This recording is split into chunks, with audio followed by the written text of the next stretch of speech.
Hi, I'm Sharon. And I'm Thaiz, and we're STEM ambassadors for the West Tennessee STEM Hub at the University of Memphis. And today we are going to be talking about buoyancy. So what is buoyancy? You've probably heard the term before, but maybe you don't understand it. Well, hopefully with this video, you can learn a little bit more about it. First, we want to talk about displacement.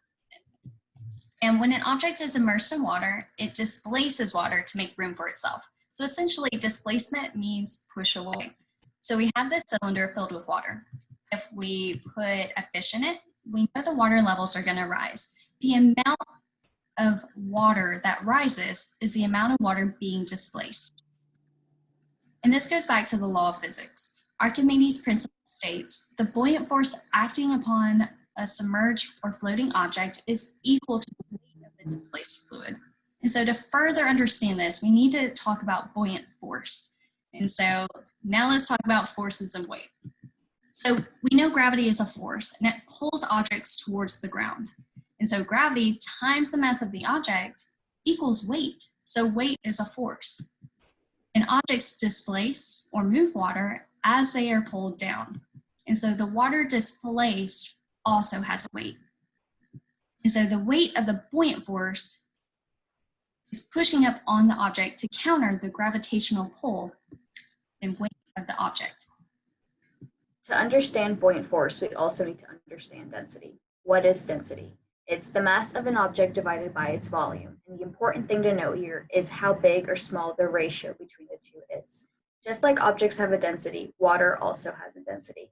Now, if the density of an object is greater than the density of the fluid that it's in, it is going to sink. However, if the density of an object is less than the density of the fluid that it's in, it's going to float. So here we have an example of a ship and a printer. Everybody knows that a ship is going to float in the water, but if you put a printer in the water, it's going to sink. Now, why is that? Obviously, the ship has a much larger mass and volume than the printer, but the ratio between the two is much smaller. So the density of the ship is smaller than the density of water. Therefore, it's going to float. But the ratio between the mass and volume for the printer is a lot bigger than that of the density of water.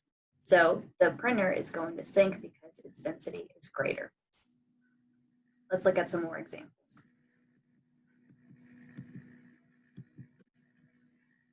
So here we have a rubber duck, a water bottle, and a bike. Now, again, everybody knows if you throw a rubber duck into the bathtub, it's going to float. But why? It's because the density of the rubber duck is much smaller than the density of water, so it's going to float. The bike, on the other hand, has a density much greater than water, so it's going to sink. But the water bottle has a density that is equal to the density of water, so it's going to sit in a neutral spot between floating and sinking. Thanks, Thais. Now that we understand density a little more and we know about forces and weight, let's see the forces and weight in the same example. So we have the duck, the bike, and the half-filled bottle of water. All of these have a weight, and that's the gravitational pull times its mass. And as these objects are placed into water, they also displace water, and that displaced water has a weight. So you have two forces counteracting each other, and depending on which one is stronger will determine if your object floats, sinks, or is somewhere in between. And so if we look at the duck, a rubber duck is not very heavy, and the buoyant force is stronger, and so it pushes it up to the surface. If you look at the bike, the weight of the object is much heavier, maybe about like 20 pounds or so.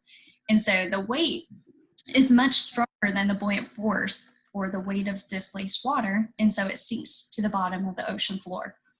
And if we look at the half-filled bottle of water, their densities are about the same, and the weight of the object is about the same as the buoyant force acting upon it. And so it's somewhere in between the duck and the bike, and it's what we call neutrally buoyant.